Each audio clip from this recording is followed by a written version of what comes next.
So I'm just going to pick out some of the statistics in regards to foster care. So there is an increase in the number of children entering foster care, yet a net decrease in the number of foster carers. So although there are efforts to improve recruitment, we're looking at a really fragmented system of around 400 foster carer providers, which on average recruit about 10 foster families per year. The current foster carer demographic is not very diverse. So in particular, it is skewed towards lower socioeconomic backgrounds and education, which I'll come into a bit more in the next slide. And then again, in regards to the recruitment experience, there is often quite a poor recruitment experience preventing people from becoming foster carers. And if we look at how I just described, like the fragmented service of 400 providers, nobody has the service to scale to improve this, to invest in what is essentially their service for 10 foster carers on average. Some of the statistics are that 7 in 8 expressions of interest do not progress to application. So if we flip that, 1 in 8 does. And the current conversion rate for expression of interest to actual approval is tiny at 1.3%.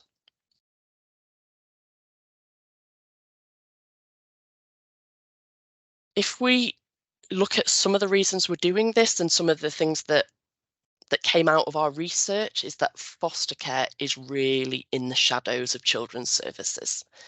So there is a significant proportion of the population that isn't currently even aware of fostering. There is some understanding, but it was also, as I go into the next point, really engulfed in a lot of myth. So people had some ideas, but then also wrapped around their truths were a lot of myth. Often people mistaking that fostering and adoption are the same as well. Some of the myths, especially in regards to demographics, are you can't work and foster, you can't be single and foster, you can't be in a same-sex relationship and foster. So fostering's only full-time, fostering's never full-time, all these sorts of things. If we look at the barriers to fostering are really high. So first of all, you obviously have to have a spare bedroom. You have to have be able to support yourself financially outside of fostering, because you're not paid when you're not fostering. There aren't really any low-level entries to fostering, and then if you look at the time commitment of assessments and training before you're even approved, so the barriers are really high. And as I sort of suggested on the last one, that foster carers are currently not recruited across the socio-economic spectrum. So if we look at some of the statistics there, and this isn't to say that the broader the spectrum we recruit from are going to be better foster carers. It's saying, let's diversify the funnel at the top to get more fantastic foster carers at the bottom. It's just a demographic that is not being tapped into. So this is the paradigm that we're really looking to change. So the current system is that fostering is a niche lifestyle, and we want to move that fostering is a mainstream choice. So we want to mainstream the idea of fostering so more people foster less children and can remain in their lives over long term. So we don't have this revolving door of homes for children that on their 18th birthday, they move out as another foster child moves in. We want to make fostering much more accessible and attractive to a much broader demographic of people, so including those that work, younger people, we have empty nesters, we have LGBTQ plus families, and especially that demographic, if we look, they are significantly overrepresented in adoption. So 1 in 6 adopters in England are identified as LGBTQ plus, and it's even higher in Wales, which is 1 in 4, and we are not seeing that represented in fostering, and often due to, from the research that we've conducted, a real lack of understanding. So what we have learned from our pilot, so this is the pilot that we've been doing with Newham this year.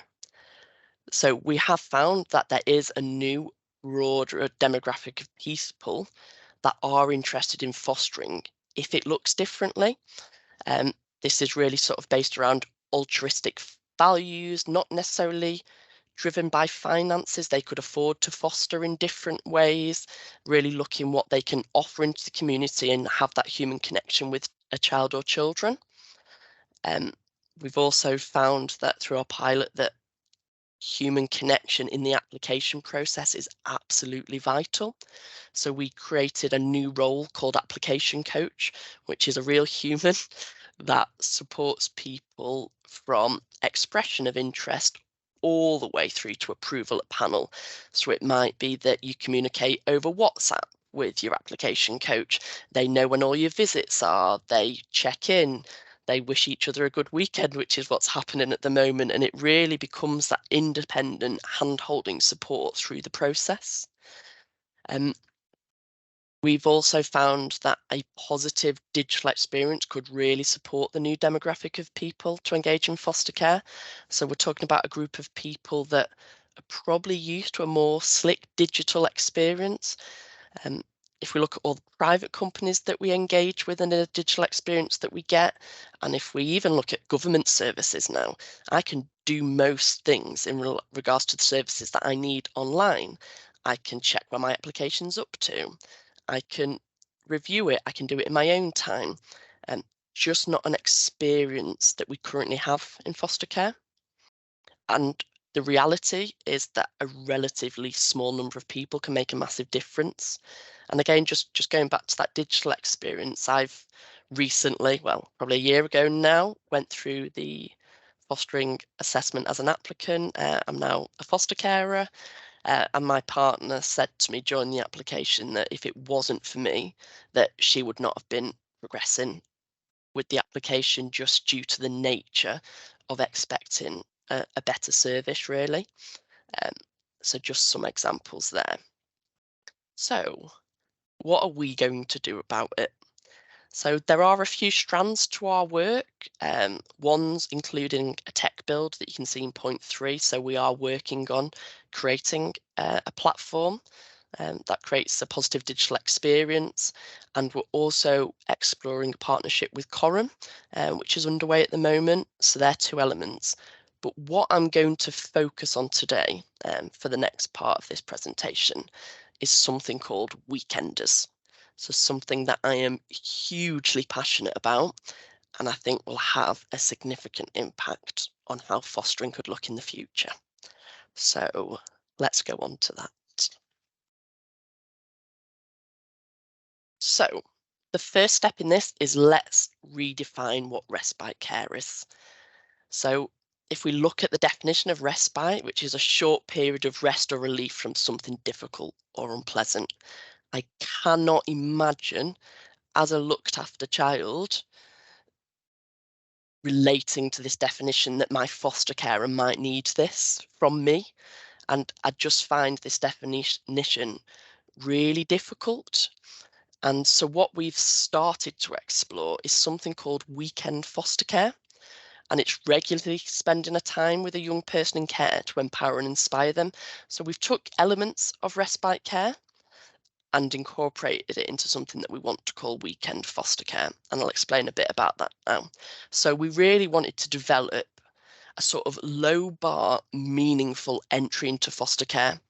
And that's where this element of weekend foster care comes in. So the idea is to match children, where appropriate, with weekend foster carers, that these weekend foster carers commit a minimum of once a month to the child. We're calling it weekenders, but it doesn't necessarily have to be weekenders. It's just catchier.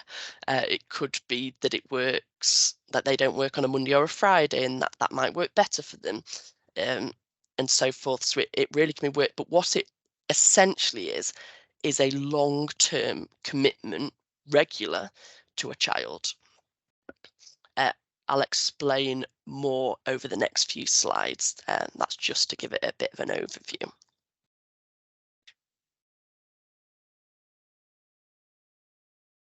And again, it's really talking about that lowering the barrier entry so that more people can come into foster care.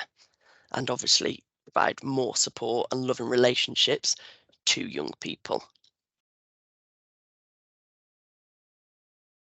So what we are going to do is this year, well, next year now, post December, is we're going to run a program to find weekend foster carers across London.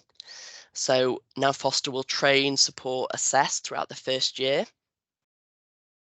And then that's just the proposal for the delivery. So we are looking for a East and West London hub at the moment. I just thought I'd put that one in there. Um, and now I'll explain why we're doing that.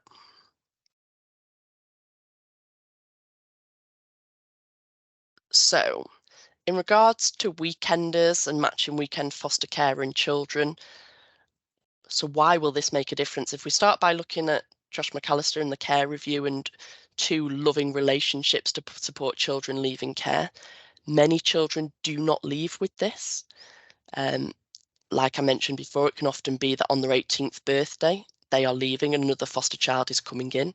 It can be that they're in residential and actually those relationships don't go with them outside of residential, especially. Could be that they've had placement difficulties towards the end of their placements and so forth. So this really isn't happening a lot of times, and this could be a way that can support those safe and loving adults being in children's lives. Um, and the reality is this absolutely won't solve the crisis in foster care right now, but what it can do is help shape the future, and it can support and develop new foster carers and a new foster care system that reflects movements in society and blended families. So sort of the idea of weekenders is that children can be topped up with holistic opportunities. It might be that they go to the theatre with their weekend foster carer. It might be that they go to football or they do arts and crafts or other things like this. There's this real element of fun and hope and topping up with these extra adults that have a lot of energy for you. The idea that they can have sleepovers with their weekend foster carers and they can learn how to have other safe adults in their lives. We see this a lot, say, when I was younger. I might have gone to my grandma, or I might have gone to my aunt or uncle or my sister. We often don't see that in foster care. Yes, foster families have their own backup carers as such, but again, if we're saying that on the 18th birthday this child is moving on and other foster carers are coming, foster children come in, they become the backup carers for those, and the relationships aren't necessarily moving with the children. We can look at how children can have different role models in their life. Like I say, the demographic we're exploring are those that work, those that have careers, those that might have transferable skills to support children or might engage in activities that they don't in their full-time foster placement. So really bringing this idea of role models in. It's also really helpful with kinship care.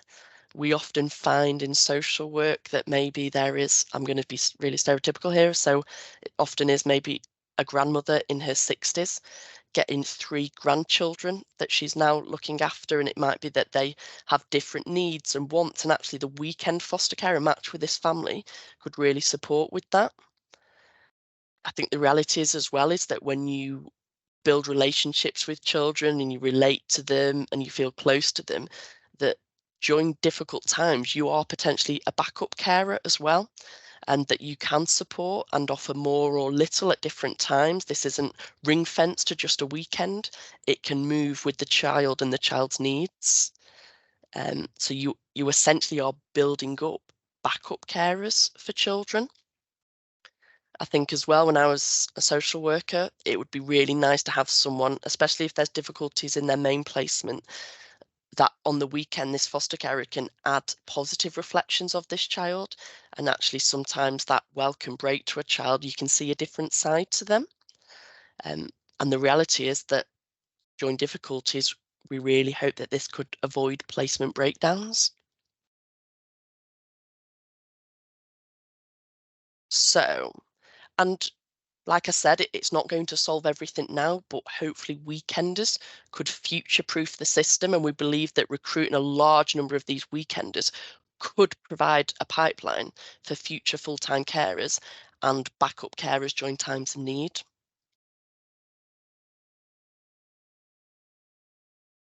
So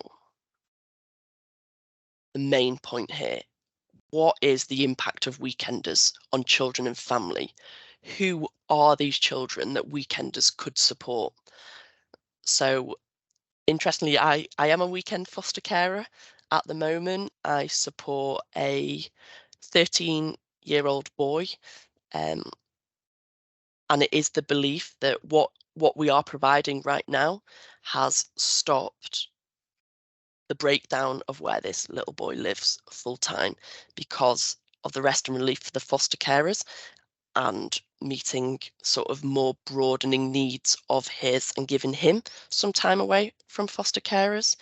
Um, we like to call it with our little boy, all fun, no school run, which really works well. So yeah, so who are these children? How might we support them? So it might be that children get more one-on-one time. So for example, if you've got several siblings living together in a foster placement, um, that it might be one of them or two of them go off with a weekend foster carer, or that they have a weekend foster carer at different times. It can really be worked for the needs of the children. It could even be that the siblings are in different foster placements and they could actually come together at the weekend foster carers.